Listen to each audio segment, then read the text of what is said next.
बद्र की ओर प्रस्थान। रोहा के स्थान पर पैगंबर मोहम्मद सल्लल्लाहु अलैहि वसल्लम ने अपनी सेना की गिनती करने का आदेश दिया। गिनती करने पर पता चला कि मुजाहिदों इस्लामी योद्धाओं की संख्या 313 थी। यह सुनकर पैगंबर सल्लल्लाहु अलैहि वसल्लम प्रसन्न हुए और फरमाया, प्रॉफेट मुहम्मद ऐसो, यह वही संख्या है जो तालूत के साथियों की थी जब वे नदी तक पहुंचे थे। तालूत बनी इस्राएल के एक नेक और बहादुर राजा थे जिन्होंने 313 साथियों के साथ जालूत नामक काफिर राजा की सेना को पराजित किया था। इस सेना में केवल 5 घोड़े थे और लगभग 70 ऊंट थे, इसलिए प्रत्येक ऊंट को 3 से 4 व्यक्तियों में साझा किया गया। पैगंबर मोहम्मद सल्लल्लाहु अलैहि वसल्लम का भी एक ऊंट पर 2 अन्य साथियों के साथ साझा अधिकार था। आप सल्लल्लाहु अलैहि वसल्लम अपनी बारी के अनुसार ऊंट पर सवार होते और जब उनके साथियों की बारी आती तो उन्हें सवार होने के लिए कहते। हालांकि उनके साथी चाहते थे कि पैगंबर सल्लल्लाहु अलैहि वसल्लम ही ऊंट पर रहें और वे पैदल चलें, लेकिन पैगंबर सल्लल्लाहु अलैहि वसल्लम ने फरमाया, प्रॉफेट मुहम्मद सौ, तुम दोनों चलने में मुझसे अधिक मजबूत नहीं हो और मैं भी अल्लाह की रहमत से बेनियाज नहीं हूं। रोहा के स्थान पर एक ऊंट थक कर बैठ गया और उठ नहीं पा रहा था। जब पैगंबर सल्लल्लाहु अलैहि वसल्लम वहां से गुजरे तो उन्होंने थोड़ा पानी लिया, उससे कुल्ला किया और वह पानी ऊंट के मालिक के बर्तन में डालकर ऊंट के मुंह में डालने को कहा।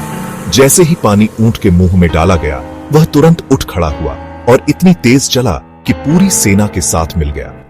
अब उसमें थकावट का कोई निशान नहीं था।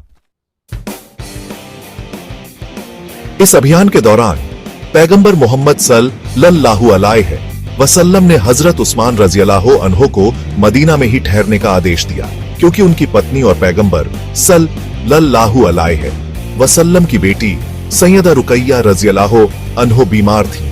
पैगंबर सल्लल्लाहु अलैहि वसल्लम ने फरमाया, प्रॉफेट मुहम्मद सौ, तुम्हें यहां ठहरने का भी उतना ही सवाब मिलेगा जितना जिहाद में जाने का मदीना में पैगंबर सल्लल्लाहु अलैहि वसल्लम ने हजरत अब्बू लुबाबा रज़ियल्लाहु अन्हु को अपना प्रतिनिधि बनाया। हजरत तलहा बिन उबैदुल्लाह और सईद बिन जैद रज़ियल्लाहु अन्हु को कुरैश के व्यापारिक काफिले की जानकारी लाने के लिए जासूसी की जिम्मेदारी सौंपी गई। इस्लामी सेना रोहा से आगे बढ़ी और अरीक जबिया नामक स्थान पर पहुंची, जहां एक ग्रामीण से मुलाकात हुई, लेकिन उससे कोई उपयोगी सूचना नहीं मिली। फिर सेना जफरान की घाटी तक पहुंची, जहां सूचना मिली कि कुरैश मक्का से एक विशाल सेना लेकर आ चुके हैं। अब पैगंबर सल्लल्लाहु अलैहि वसल्लम ने सभी मुसलमानों को एकत्रित किया और उनसे राय मांगी, क्योंकि वे केवल काफिले को रोकने के इरादे से निकले थे, न कि युद्ध करने के लिए। हजरत मकदाद रज़ियल्लाहु अन्हु ने कहा, हजरत मिकदाद, अरे ए अल्लाह के रसूल, जो कुछ अल्लाह ने आपको आदेश दिया है उस पर अमल करें, हम आपके साथ हैं।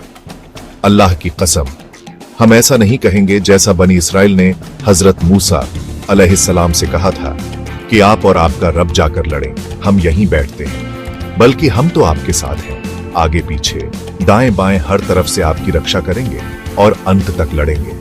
यह सुनकर पैगंबर सल्लल्लाहु अलैहि वसल्लम का चेहरा खुशी से चमक उठा। फिर हजरत अब्बू बकर रज़ियल्लाहु अन्हु और हजरत उमर रज़ियल्लाहु अन्हु ने भी अपने विचार रखे। इसके बाद पैगंबर सल्लल्लाहु अलैहि वसल्लम ने अंसार की ओर देखा।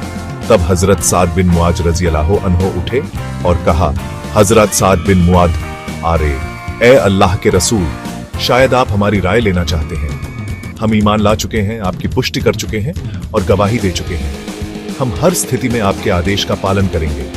यह सुनकर पैगंबर सल्लल्लाहु अलैहि वसल्लम बहुत प्रसन्न हुए और फरमाया, प्रॉफेट मुहम्मद ऐसा, अब चलो, अल्लाह ने मुझे विजय का वादा दिया है। इस्लामी सेना बद्र पहुंची, जबकि कुरैश की सेना भी वहां डेरा डाल चुकी थी। हजरत अली रज़ियल्लाहु अन्हु को दुश्मन सेना की टोह लेने भेजा गया, जहां उन्हें 2 पानी भरने वाले मिले। उनसे पता चला कि कुरैश की सेना के सभी प्रमुख नेता युद्ध में शामिल हैं। यह सुनकर पैगंबर सल्लल्लाहु अलैहि वसल्लम ने कहा, प्रॉफेट मुहम्मद ऐसो, मक्का ने अपना दिल और जिगर निकालकर तुम्हारे खिलाफ भेज दिया है। अबू सुफियान रजी अल्लाह अन्हु का काफिला सुरक्षित निकल गया था, लेकिन मक्का की सेना अब भी युद्ध के लिए डटी हुई थी। कुरैश ने एक ऐसे स्थान पर डेरा डाला जहां पानी नजदीक था, जबकि इस्लामी सेना पानी से दूर थी।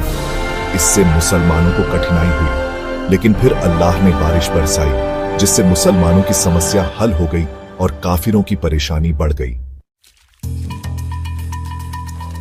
सुबह हुई तो पैगंबर सल्लल्लाहु अलैहि वसल्लम ने फजर की नमाज अदा कराई और एक प्रेरणादायक भाषण दिया। प्रॉफेट मुहम्मद SOW, मैं तुम्हें वही करने की प्रेरणा देता हूं जिसकी प्रेरणा अल्लाह ने दी है। कठिनाई और तकलीफ के समय धैर्य रखने से अल्लाह सभी परेशानियों से बचा लेता है।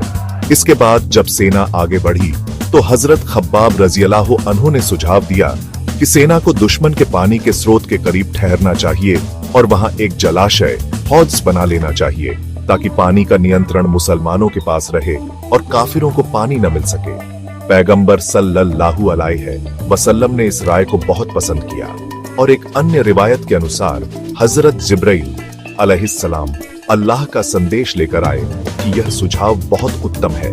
इसके बाद इस्लामी सेना ने वहीं पड़ाव डाला और दुश्मन की पानी तक पहुंचने की राह बंद कर दी। युद्ध का चरण अब निकट था और अल्लाह ने इस्लामी सेना को विजय का वादा किया था।